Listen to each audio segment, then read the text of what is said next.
Hey everyone, welcome back to another PSA return video. But I'm actually going to be doing a small recap of my experience at LA Collecticon as a vendor. And yeah, I just wanted to let you know, for anyone else who's never been to a very big con, this one was actually my biggest convention slash vending opportunity like ever, right? Like the best one I've vended for is the Front Row Card Show in Vegas. And there are a lot of takeaways from each event, and I just thought it was very interesting.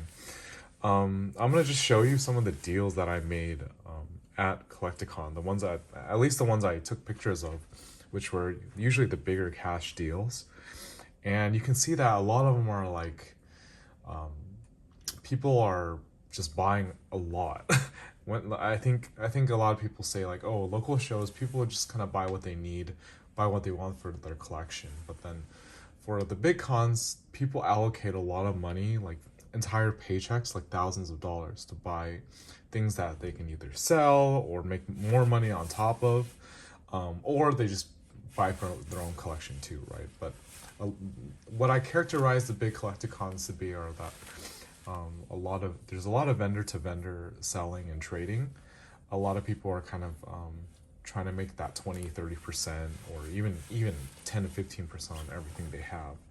And there's a lot of like that going on. Like people are consolidating little things into big things.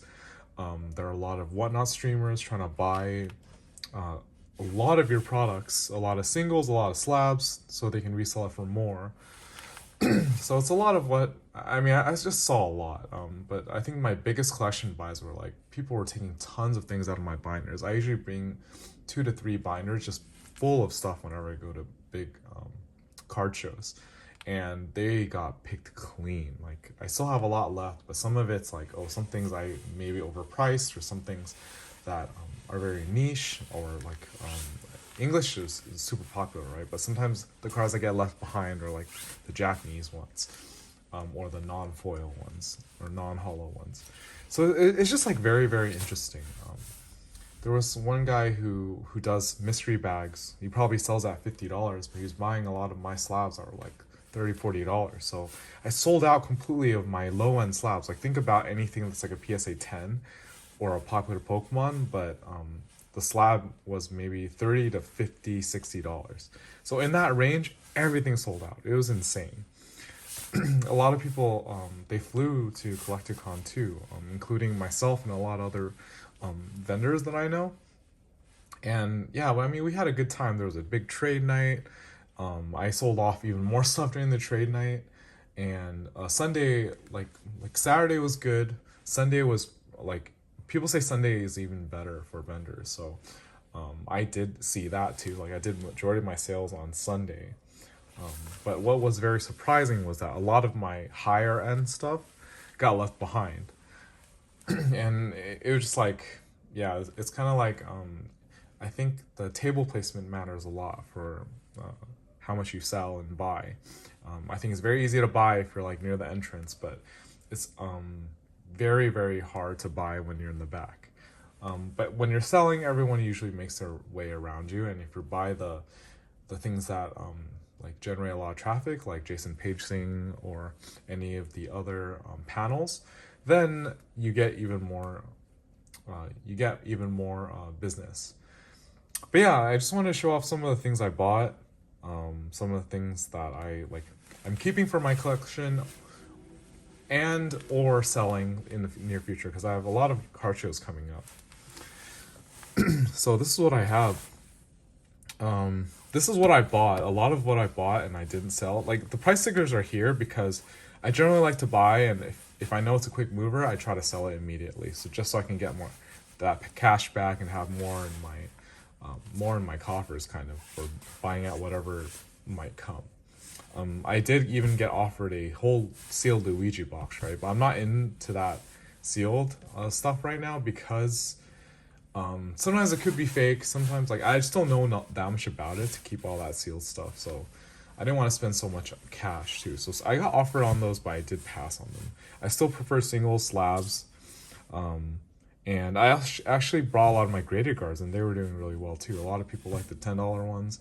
The limited edition ones, they were a little slower movers, but they did like a good amount sold as well. So I just want to go over some of what I bought and why I bought these. So alt arts are always going to be really, really good. I have a lot of alt arts. Cool stuff like Charizards.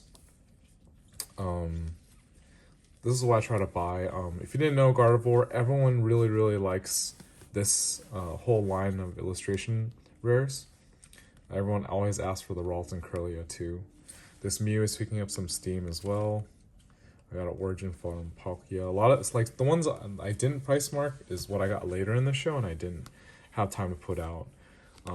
This guy is like still sitting at $700. He just kind of stays there. And unless there's some catalyst, but like this is like the third one I have now. It's really nice. It moves. It doesn't like, people won't buy it for $700 outright usually, but they'll usually give me 80% in trade, which is completely fine. And then this guy, he's coming to like 290 based on condition, right? Yeah, some cool singles. These are the slabs that I got in trades. A Persian. This one's a little, I guess I looked at the last sold and it was like 370 at the time, but now it's kind of dropped to like 300. If you didn't know already, Pokemon really, the prices do correlate a lot with the stock market and the crypto market. So right now there's a whole sell-off in the stock market, and it's affecting Pokemon prices too. So these are actually gonna go down. I need to reprice them before my next show, which is gonna be another big one. So I usually like if there's a show on Saturday and Sunday, I usually reprice Thursday night or Friday night if I have time. So I got some cool stuff. Ninetales, Galarian Slowking. Most of these are 10s. Arceus V Star, Latios 10 is from Surging Sparks. This one is the Magneton by Shinji Kanda that has the Pokemon Center stamp, meaning it was only in the Pokemon Center Surging Sparks ETBs. $200. I think that's actually a really good card to hold. And then I got some more. So Charizards, I had 2 of these. I put one out, stickered at $200. Got this guy. Like, this guy I never actually owned, so I'm going to probably put this in my PC. Actually, I'll put it in my binder later, but you'll see. And I got these two from my friend. I think they're just cool as 10s. I got this one for like 130, this one for 150, which is not bad, right? This is a holo and it's a 10 Japanese vintage card. It's like, this is like, I mean, they're both vintage, right? But this is like mid-era, like kind of hard to get. Heart Gold, Soul Silver era. This came out in 2000. It's crazy how pristine it looks. And then these guys I picked up from one of my vendor friends, and he had a lot of them. He had like maybe 10 of them. So I picked them up for a pretty good price. They're sequential certifications too. I just want these to kind of stock them, but I don't mind selling them too. They're very, very popular. I brought around 12 slabs for the EVs and EV evolutions of Terrestrial Festival, and now I only have one. I sold 11 of them, and it's kind of like there are multiple people trying to go like, oh, I just got my Umbreon, I want to complete the rest of the set, and I'm gonna buy your Espeon, your Eevee, your Flareon, Jolteon, Vaporeon, everything. So yeah, I sold out of a lot of them. Yeah, and these I think I'm just gonna keep. These are the bigger hitters now, that I'm gonna keep for my own personal collection. I even put them in graded cards already. But this is my 5th Charizard V, PSA 10 from Brilliant Stars. I got another Mew EX. This is my 9th one, in like English PSA 10. I still think these are really good holds. There's a dip in the market, and I think it's a good time to pick these up. For however much, like 8, if you can get it to 800, then that'd be a good price to pick it up at. But they're sitting around at 900 market now, and it's just really nice. I love the cotton candy graded guard. Excuse me, I was actually sick for the last week, so it was actually very hard to, like, even vending at Collecticon was a little tough. Lugia V, I got 2 of these. This is like copying 10 and 11. It's just my favorite card. Like I just really like this guy. I might like only put out one at a show just so I have more variety. But if I don't sell it, I'm totally okay with stuff like that too. And these are the big guys, okay? Like this one I actually started out the show with, the Japanese one, and I didn't sell it. I think I had it at a price sticker a little bit too high. I checked the price. This is like sitting at like 2,200 now, but I had it stickered at like 25 because I just like I don't really mind not selling it too. And I think this will still go up later on. And I picked up a lot of these. I traded. There are a lot of magic cards I had. I traded one, like maybe 3,000 worth of them for one Umbreon value at like 2.5. I got another one in a deal with the Japanese Terrestrial PSA 10 in a cash deal, which I paid maybe like 88%. And then the other one I got from one of my vendor friends. I actually paid him I paid him a while back at like 2.3K. So I'm happy because they're sitting at around 2.5, 2.6 right now, eBay last solds. But I feel like these are like, some people are trying to manipulate them too. There's like some eBay listings for like 2.2K. But it's kind of like, I'll only ever sell one of them, and I want to keep a couple because I feel like these are very good long-term cards. This is like the defining card for Sword and Shield era. Like if you don't have one of these, I suggest you pick it up because it's never really going to go out of style. Like, I like these good, solid pickups, like the Lugias, the Charizards, the Umbreons. The Bulba Muse is a new one that attracted a lot of people's attention. But yeah, it's like, I never owned 3 of these at a time, but I kind of had to pay for it, you know? Yeah, very awesome. They look really nice. Like, this is the Abyss limited edition graded card. I have a couple of those. This one's a Nebula one. This is my only one I have left. I should have actually not sold them when they were only like 15, 20. Because now they're like 60, 70 for a Nebula one. Because people use this for Umbreons, use it for their Gengar VMAX. It just kind of matches. Yeah, very, very cool. It's also very interesting seeing how supplies, like graded cards, do in this market. The next thing I'm going to show you is just a small little collection I bought.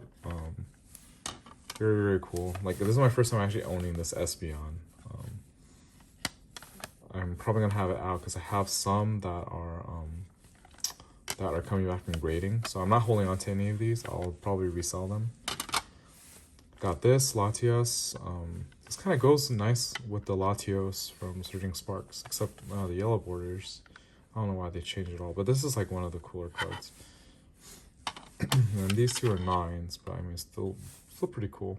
The art's really nice for this one. And this V-Star, I don't think there's anything wrong with this one. It's just maybe the corner wasn't cut right over here. Yeah, small little collection I picked up in preparation for my next shows. So yeah, those are my singles and slabs that I got. Very, very impressive selection. And here is what a lot of people might be waiting for. This is the PSA return I got back. And I actually know all the grades for this already because I did get upcharged. I'll leave it as a surprise to what I got upcharged on, but this is a small one that I did. Higher value cards, and I submitted them at the $75 mark. $75 per card mark. I'm going to take my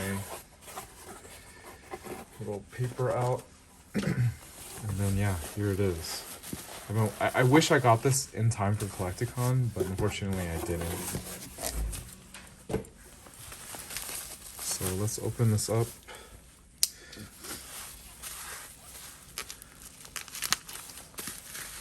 They used a lot of tape this time.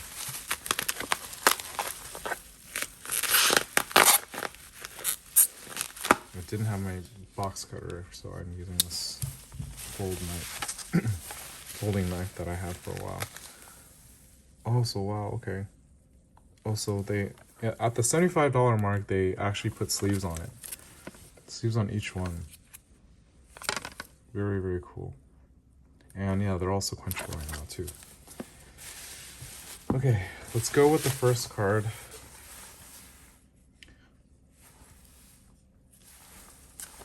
Okay, this one. Ooh, this one is nice. The same. This is the same Espeon that I like for reference, just for fun. The Japanese 10 versus the English one. This one I didn't think would get a 10 actually, because it had some issues. It has some whitening here, and it has like some print dots kind of, but everything else was nice about it. So I thought maybe it could get a 10, but I mean, I was disappointed. I got a 9 on this one. Still a very nice card. I wouldn't crack it out or anything. I would just keep it in its case and probably try to sell it this weekend. But wow, yeah, like the art is so nice. You can see my circle light kind of like showing you how nice the art is, right? I feel like sometimes like you see this, right? You see the foiling. This, like the English ones don't really have that kind of foiling, which make it a little bit unique. Like this one's like a horizontal foiling. This one's like, it's all around and it's like very spotted, textured. Very, very cool. I already know what card this is going to be, so I'll reveal the other ones first. This one is very, very nice.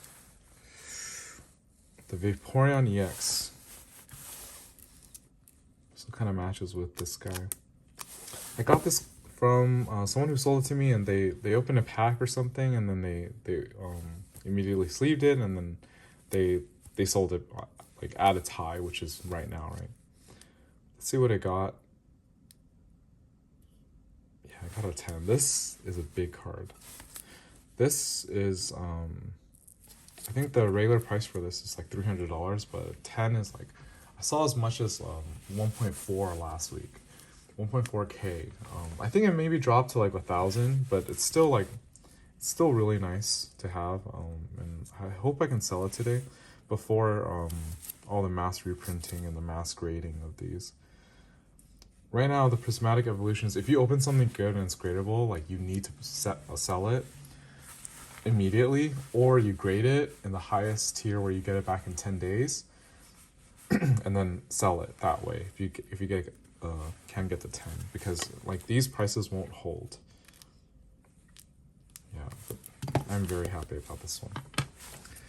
I got this one in another show like 2 weeks ago, and I was like, wow, this card looks beautiful. No white dots, no anything. Maybe the centering is the only thing that's wrong about it, but no whitening or anything. I almost sold this right away, but instead I kept it. I was like, nah, this one looks gradable. Yeah, also from someone who opened a pack, got this, and didn't want it anymore and rather have the cash. But yeah, let's see what we get here. So nice. A lot of profit on this one. Especially if you pick, it's like, the raw price is like $400. I got it for 80% probably. And like 80% is like $320. And since I graded this, it was $75 to grade. This thing's worth around like $800. It's like $750 to $800. And I might just keep this. Like I felt kind of sad letting this go last time. I had one of these in English that I graded myself, and I sold it, and I was like, might have been better just keeping it. This is the last card. You can see that there's no real issues with this guy. Crisp corners, really, really nice. I'll flip it over. Ooh. That's pretty, right? English one. They're all English, actually. But here, let me grab that other one. Too much money on the table right now, right? Japanese and English. Yeah, you can see that kind of horizontal foiling. The English one looks, in my opinion, this one, English one looks much better. But it's not a card that I'm trying to hold right now, because you can sell it and definitely do more with it. If someone trades me something for this, I'll be really happy. But let's see what it gets. Yeah, it actually got the 10. Yeah, that's beautiful, huh?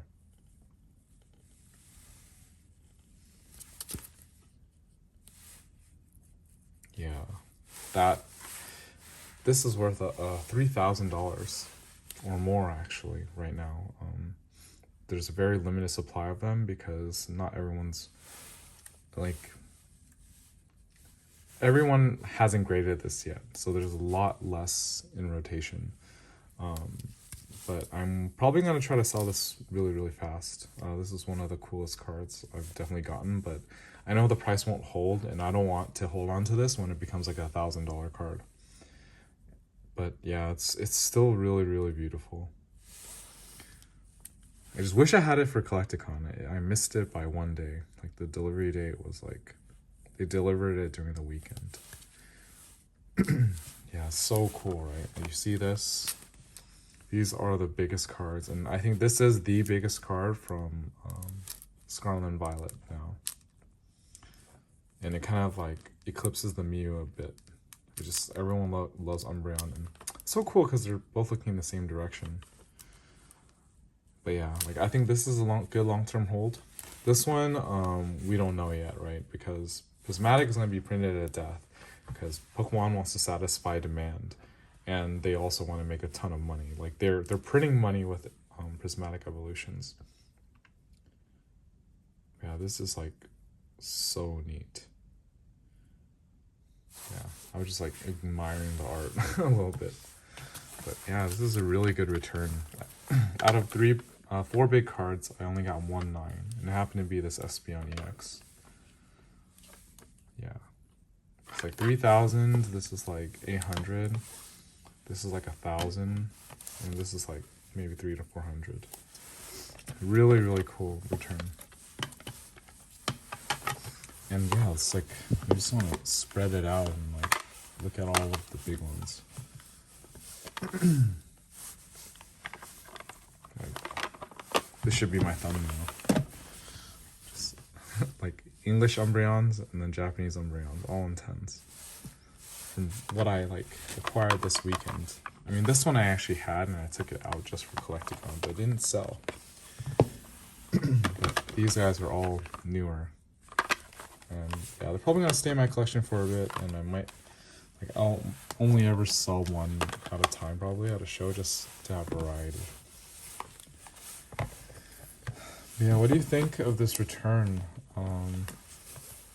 I think this is one of the best returns. I might have paid a good amount for this too. This one is actually one I cracked out of a BGS slab, thinking you can get a 10 and you got a 10. But I had to pay for it too. I had to pay like $300 extra for this guy. But what do you think? Do you want to know if I get this back, or if I sell all of these this weekend at the card show or not? Let me know what you think. And yeah, for next time, yeah, just next time, like, let me know what else I can do to elevate the experience of returning these cards. And also, if you want to start vending, I feel like watching YouTube is probably one of the best things you can do. Oh, like, and at Collecticon, there were a lot of YouTubers, famous people in the Pokemon community there, and I met some of them. I met like Randolph Pokemon. I was so busy vending that I didn't have a time to talk to like the bigger vendors. Like I think Jarchomp was there, Bulbasaur was there. I saw some Whatnot streamers there. Great Garden was there. Clover Cards. Even what's his name? Arvin from Goated Pulls. He was the booth right behind us, and you kind of keep hearing him go like, "Goated Pulls, Goated Pulls." It's a pretty fun atmosphere. If you have any other questions about my experience at Collecticon, yeah, just let me know, and I'll try to respond. But for now, I'll see you all next time. I have some more PSA returns coming, and more submissions to do too. But until then, I'll see you all later.